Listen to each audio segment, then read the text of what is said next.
Yes. Everybody listening, like put your hand on your heart and just say your name followed by, I love you.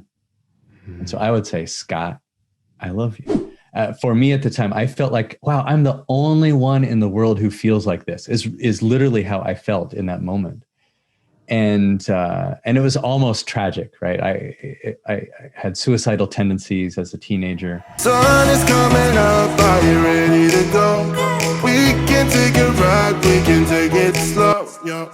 Well, welcome back to the Road to Self-Love. Scott, I am so honored to have you here. Thanks for joining us today. Thanks for having me. Yeah. So on the road, I love to talk about self-love. Clearly, it's what the show is called. And I personally believe that self-love is the devotion to your individuality, like who you are and how you show up in the world. So I'd love to know, who are you and how do you love to show up in the world and how do you want everyone who's listening to know you? Wow. Thanks for asking. That's a great question. I love it. I think sometimes we start with our titles, and I'm not going to do that. I am a father.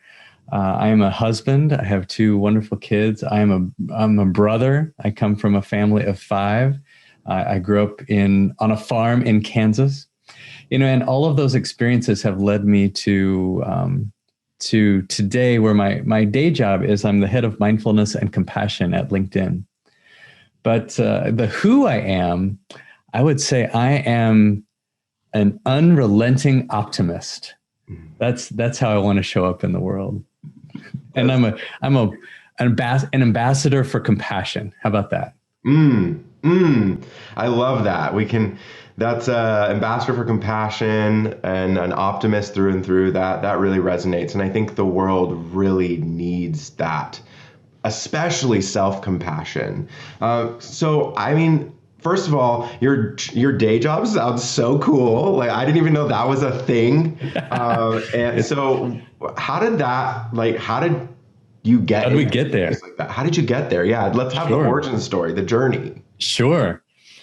Wow. Well, I've had a career in customer service leadership. And at LinkedIn, I started there about 8 years ago. I was the VP of Global Customer Operations. It's essentially all of the customer-facing stuff that's not sales. And it is what it sounds. It's a big job. It's 1,000 people. It's a complicated operation. And at the same time, I've had this lifelong practice. I started a contemplation or meditation practice when I was 13. And I started teaching that when I was in college. And it's been a big part of my life outside of the workplace. But I've never really been able to bring it to the workplace, right? I was covering that part of my life. But about 2 years into the role at LinkedIn, I was looking around and thinking, wow, this is such an open place. Our CEO at the time, Jeff Weiner, was talking about his own meditation practice and using Headspace. He was talking about compassion and compassionate leadership. And so I thought, okay, this is a place where I can bring my practice. So kind of long story short, I started by leading just one meditation session. And look, it took me 3 or 4 months to get over myself to be able to do it because I was terrified. I grew up in Kansas and we did not talk about meditation with people that you wanted to remain your friends. Right. And I certainly wasn't talking about it at work. But I finally got up the courage to do it. And the first time there was one guy there. And I'm sure that guy was just as terrified as I was because I never saw him again. And then the next week there were 3, and then there were 5, and then it just became a regular thing. And with a bunch of volunteers still in my old job, we created a mindfulness program, and that has grown into what I think is maybe the world's leading mindfulness program in a workplace. And then for me, the tipping point was about 3 years ago, our CEO, Jeff, gave the commencement address at Wharton, and he talked about compassion. In a commencement address, you get your one big piece of advice, right? And his big piece of advice was, look, if you're going to be successful at work, if you're going to be successful in life, be compassionate.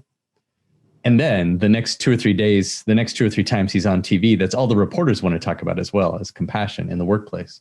And I was thinking, okay, it's time.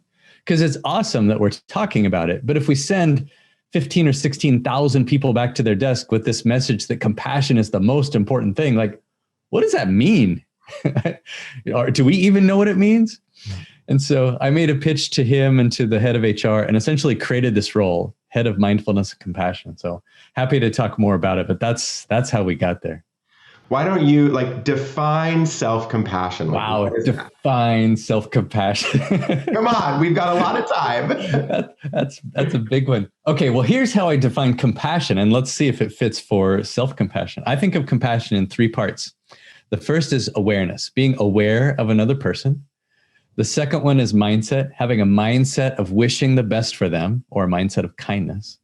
And the third one is the courage to take action, right? So if we then think about ourselves, are we aware of ourselves? Do we really know what's going on? Do we really have a mindset of wishing the best, like truly loving ourselves, wishing the best for ourselves? And then 3 is, do we have the courage to take action on our own behalf? But that's all words. I think the simplest, I love the practice of putting your hand on your heart. Actually, if you'll do it with me. Yes. Everybody listening, put your hand on your heart and just say your name followed by, I love you. And so I would say, Scott, I love you. Paul, I love you. Yeah, you guys try it at home. And I think, look, this can be very weird. I'm making air quotes. You can't see them. But I think a really powerful practice is to say that. And in the morning, when you're getting ready or shaving or makeup or doing your hair, whatever, look at yourself in the mirror, look right into your eyes and do this practice. Hand on your heart, name, I love you. And it's a practice, right? Like meditation or anything else. Probably in the first time, you're like, oh, I can't say that. And then over time, we need to be able to say it without filter, without judgment, without shame.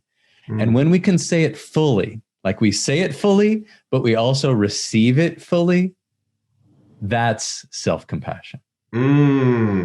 Yeah. So in your book, you talk about, your upbringing in a rural town in Kansas. And and you touched on this before, how you couldn't even talk about meditation or really talk about anything outside of what you learned from the church that you went to, unless you wanted to be ostracized from the entire community.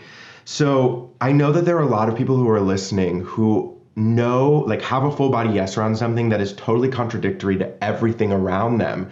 How did you navigate that? And what would you tell to the person who's like, I got to live my life, but I'm so scared? Wow. Yeah, we have, probably all of us have felt that feeling of isolation, I think, and loneliness from, for me at the time, I felt like, wow, I'm the only one in the world who feels like this, is literally how I felt in that moment. And it was almost tragic, right? I had suicidal tendencies as a teenager, and it was kind of my own connection with what I'll call the divine, or that deepest part of us that kind of got me through that. But over time, what I realized is that when I would find somebody with similar interests, I would make that connection, and that made me feel not so alone, and it made me really treasure those connections. So I think that as I became older and as we can navigate the world a little bit more effectively, it's finding those other people, finding your group, your tribe, your people, and then really being true to yourself. And that can be extraordinarily hard when what you believe or who you are is a little bit different, or maybe a lot different than the mainstream or is what is normal.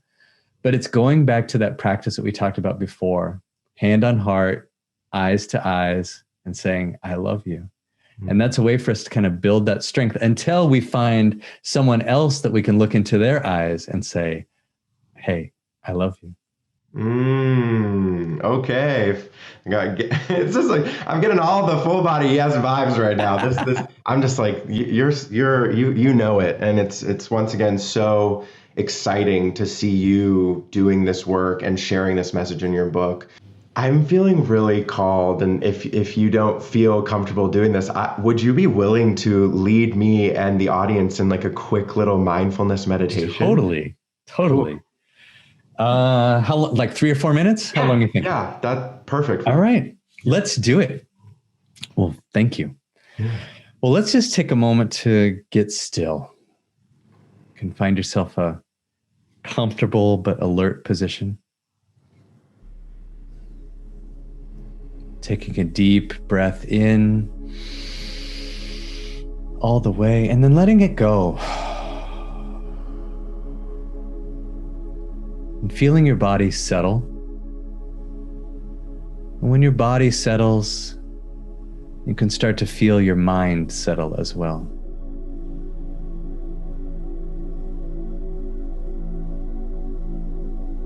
And if you're comfortable, you can put your hand on your heart.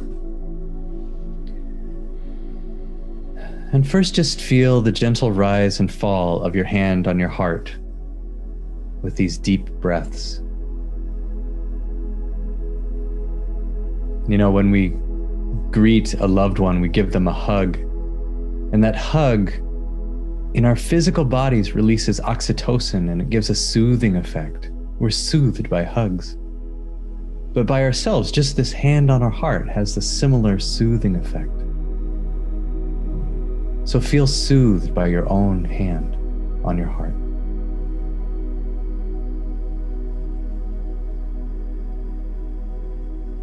And inwardly, you can say to yourself, I am strong. May I be the strength that I need. I am patient. May I have patience with myself.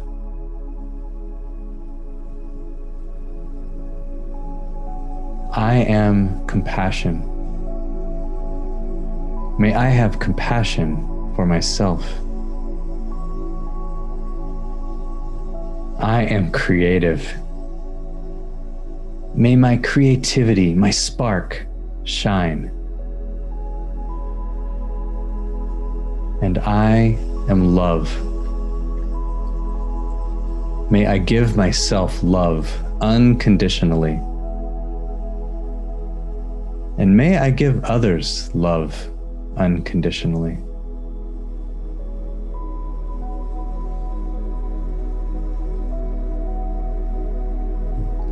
You might imagine a golden light that starts where your heart is and expands outward. It expands from your heart down to your toes. It expands up through your shoulders and down to your fingers. This golden light expands from your heart up to the top of your head until your entire being is this shimmering light, expanding, glowing with each breath.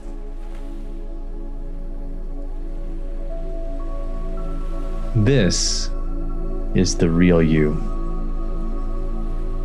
full of creativity and light, compassion and love, strength and patience. And if you ever need to remember who you really are, just put your hand on your heart and feel.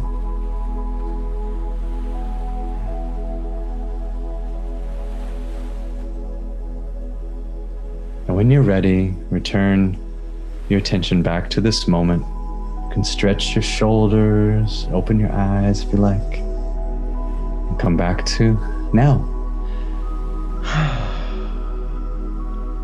What a Thank you so much for sharing that. Thank you for asking. So, your book, The Full Body Yes, everyone should go pick it up. Clearly, we all know what LinkedIn is. And I just love to know, where can everyone find you? Yeah, scottshute.com or thefullbodyyes.com. And you can find, I have a bunch of resources there, and you can connect with me and reach out. So don't be a stranger, reach out. Amazing. Well, Scott, this has been so beautiful. I'm so grateful to have met you and had this conversation. And make sure to go check him out, go order the book. And remember, you are worth it. You deserve it. And you are not alone. We'll see you next time. Bye.